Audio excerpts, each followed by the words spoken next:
సాయంకాల సమయములో సంధ్యాదీపారాధనలో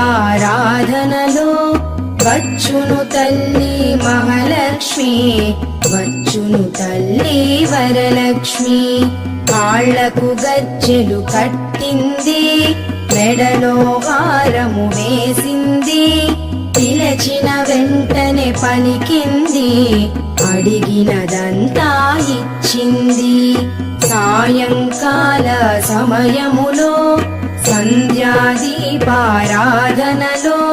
వచ్చును తల్లి మహాలక్ష్మి, వచ్చును తల్లి వరలక్ష్మి.